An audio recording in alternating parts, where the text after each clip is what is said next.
जय माता दी, हर हर महादेव, जय माँ काली। स्वागत है आपका 10 महाविद्या की सीरीज़ में। और आज की जो हमारी महाविद्या हैं वो हैं भुवनेश्वरी। 10 महाविद्याओं में माँ भुवनेश्वरी का 5वां स्थान आता है। शायद ये माँ की ही इच्छा रही होगी कि 10 महाविद्या पर मैं सीरीज़ बनाऊं, क्योंकि पहली बार मैं 10 महाविद्या पर बात कर रही हूं और ये खोजना इतना आसान भी नहीं था। बहुत समय लगता है किसी भी अध्यात्म के टॉपिक या फिर शक्ति पर रिसर्च करने पर। माँ की ही इच्छा रही होगी, माँ की इच्छा से ही ये सीरीज़ चल रही है, इसलिए वीडियोज़ को शेयर भी करें। अच्छी जानकारी बांटनी चाहिए।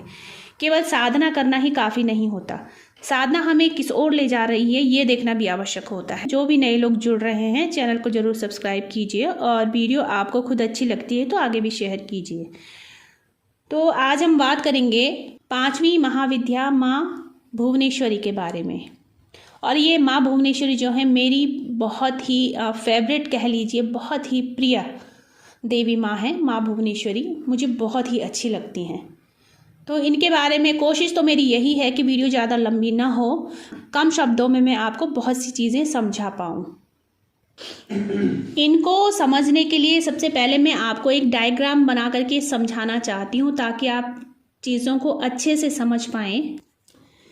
ये आप जो डायग्राम देख रहे हैं इसमें आप देख रहे हैं कि ऊपर ट्रायंगल बना है और सबसे ऊपर माँ काली है, राइट में माँ षोडशी हैं और लेफ़्ट में माँ तारा है।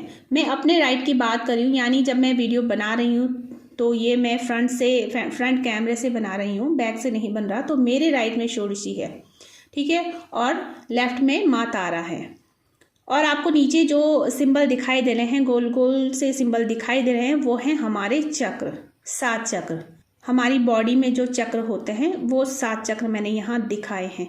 अब आप देख सकते हैं कि जो 3 देवियाँ हैं, माँ तारा, माँ काली, माँ षोडशी, ये हैं, माँ काली है उग्र फॉर्म में और माँ तारा है सौम्य फॉर्म में, और माँ षोडशी हैं जो वो उग्र और सौम्य दोनों फॉर्म में हैं।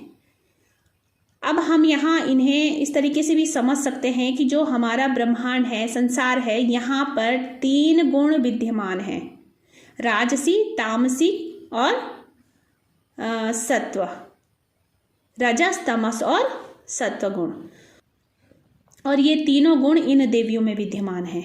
यानी माँ काली जो है तमस गुण वाली हैं, माँ तारा जो है सत्व गुण वाली हैं और माँ षोडशी जो हैं ये रजस गुण वाली हैं, ठीक है। और हमारे ब्रह्मांड को चलाने के लिए तीनों गुण आवश्यक होते हैं।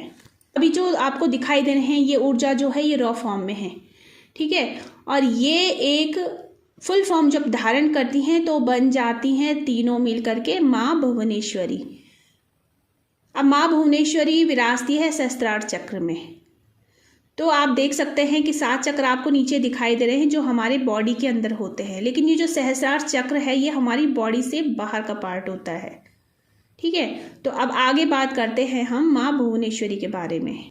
अब ये तो आपने जान लिया कि माँ भुवनेश्वरी जो है ये कौन सी दैवीय शक्तियों से मिलकर बनी है, इनका निर्माण किस प्रकार से हुआ है। अब जो इंसानों में कहते हैं ना कि देवी आई है, सवारी आई है, कई लोगों में आती हैं सवारियाँ, तो वो जो सवारी होती है, वो जो ऊर्जा होती है, ऊर्जा का एक छोटा सा अंश होता है, वो इन्हीं 3 देवियों से मिलकर के बना है, ठीक है। इन्हीं 3 देवियों की ऊर्जा का एक मिश्रण होता है जिसका छोटा सा अंश जो है वो इंसानों के शरीर में आता है और वही सब कुछ बताते हैं। यानी पास्ट भी बताते हैं, प्रेजेंट भी बताते हैं, फ्यूचर भी बता देते हैं। क्योंकि आपने देखा होगा कि जब भी किसी के शरीर में कोई ऊर्जा आती है तो या तो वो उग्र होती है या वो बिल्कुल सौम्य होती है, या फिर समय आने पर वो उग्र भी हो जाती है और समय आने पर वो सौम्य भी बन जाती है। तो ये 3 ही गुण ऐसे हैं जो प्रत्येक व्यक्ति में विद्यमान होते हैं, पूरे संसार में विद्यमान हैं। अब बात कर लेते हैं कि भुवनेश्वरी का शाब्दिक अर्थ क्या है। यहाँ पर समझेंगे हम अच्छे से। हम इसे 2 भागों में विभाजित करेंगे, भुवन और ईश्वरी। भुवन का अर्थ होता है लोक,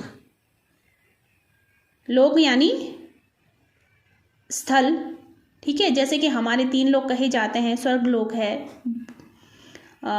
भूलोक है, पाताल लोक है, इस तरीके से कहे जाते हैं। तो इन्हें भुवन कहा जाता है। भुवन का अर्थ होता है लोक और ईश्वरी का अर्थ होता है स्वामिनी, यानी तीनों लोकों की स्वामिनी जो है वो कौन है? भुवनेश्वरी है।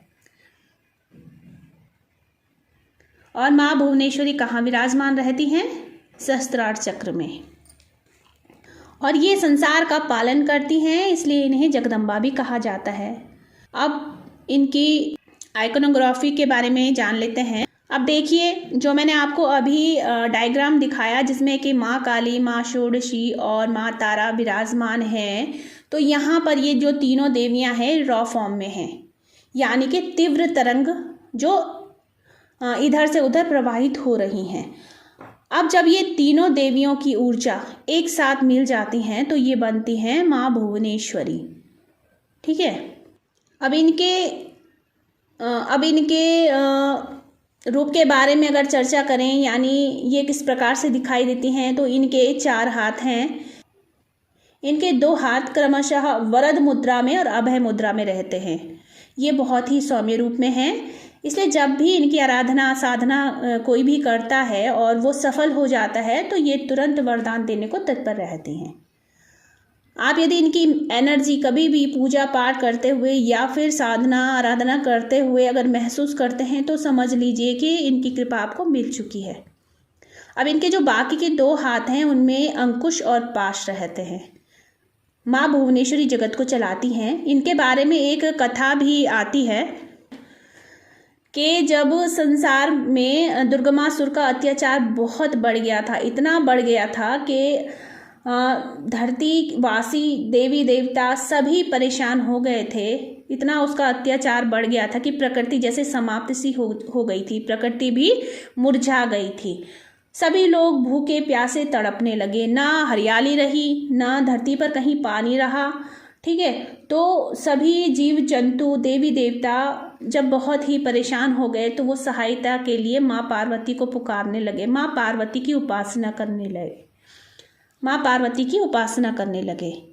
उनकी पूजा उपासना से माँ पार्वती प्रकट हुई। जब ये सब लोग परेशान हो गए थे तो वो माँ पार्वती की उपासना करने लगे, माँ पार्वती को पुकारने लगे। अब जब प्रकृति समाप्त हो जाती है तो प्रकृति को फिर से बसाने के लिए प्रकृति को ही मनाना होता है, और माँ पार्वती जो है वो प्रकृति हैं। इन सब की पुकारने पर माँ प्रकट होती हैं, इनकी व्यथा सुनती हैं, इनका दुख देखती हैं। उसके बाद माँ स्वयं को शताक्षी रूप में प्रकट करती हैं। शताक्षी का अर्थ होता है शत यानी 100, अक्षी का अर्थ होता है नेत्र, यानी कि 100 नेत्रों वाली। अब माँ स्वयं को शताक्षी के रूप में प्रकट करती हैं जिनके शरीर पर के 100 नेत्र होते हैं। माँ के उन 100 नेत्रों से अश्रु की धाराएं बहती हैं, और जब अश्रु की धाराएं बहती हैं तो धरती पर पानी भर जाता है। उस पानी के भर जाने के बाद सभी लोग अपनी प्यास बुझाते हैं, लेकिन भूख तो अभी भी कायम है, भूख नहीं मिटती है। तो इस पर माँ फिर शाकंभरी का रूप धारण कर लेती हैं और अपने शरीर पर शाकों को उगा करके सभी का भरण पोषण करती हैं। उसके बाद फिर ये देवी दुर्गमासुर का अंत करने के लिए तत्पर होती हैं, और दुर्गमासुर को मारने के बाद इनका नाम जो है वो दुर्गा देवी प्रचलित हो जाता है। ये सभी रूप माँ पार्वती के ही हैं। आप नवदुर्गा कह लीजिए, 10 महाविद्या कह लीजिए, माँ पार्वती ही हैं। जहाँ जिस प्रकार का समय आया, आवश्यकता पड़ी, माँ ने अपना रूप वहाँ उसी प्रकार का धारण किया है। अब समझते हैं कि माँ भुवनेश्वरी और किस किस रूपों में हैं। तो इनका आपने सुना होगा कि राधा को रानी भी कहा जाता है, राधा रानी, जगत की महारानी कहा जाता है राधा को। अब क्यों कहा जाता है उन्हें जगत की महारानी, ये भी आप सुन लीजिए। जो राधा रानी है, राधा रानी ने जन्म लिया वो माँ भुवनेश्वरी ही हैं। माँ भुवनेश्वरी ने धरती पर राधा के रूप में जन्म लिया, और माँ भुवनेश्वरी तीनों लोकों की महारानी हैं, तीनों लोकों की स्वामिनी हैं। इसलिए राधा को भी रानी कहा जाता है, महारानी कहा जाता है संसार की। भुवनेश्वरी को पंच प्रकृति भी कहा जाता है, और ये जो पंच प्रकृति हैं वो है राधा, सरस्वती, लक्ष्मी, गायत्री, दुर्गा। ये माता भुवनेश्वरी में ही, पंच प्रकृति जो है माता भुवनेश्वरी में ही वास करती हैं। और जो माँ दुर्गा है, माँ दुर्गा का नाम आपको हर प्रत्येक महाविद्या में सुनने को मिलेगा, क्योंकि माँ दुर्गा की जो ऊर्जा है वो प्रत्येक रूपों में विद्यमान है। आशा करती हूँ कि आपको ये जानकारी अच्छी लगी होगी, और अगर अच्छी लगी है तो एक लाइक ज़रूर कर दीजिए, क्योंकि आपके लाइक से ही मुझे ये चीज़ कंफर्म होगी कि आपको मेरी बताई गई जानकारी पसंद आ रही है। अगर आपको वीडियो अच्छी लगती है तो आगे शेयर भी कीजिए, और नए हैं तो उस चैनल को सब्सक्राइब किए बिना मत जाइए, जुड़े रहिए महाविद्या की सीरीज़ के साथ। और अगली जो महाविद्या होगी हमारी वो होगी त्रिपुर भैरवी, महाविद्याओं में जिनका 6वां स्थान है माता त्रिपुर भैरवी। तो मिलते हैं फिर से नई जानकारी के साथ, तब तक के लिए जय माता दी, हर हर महादेव, जय मां काली।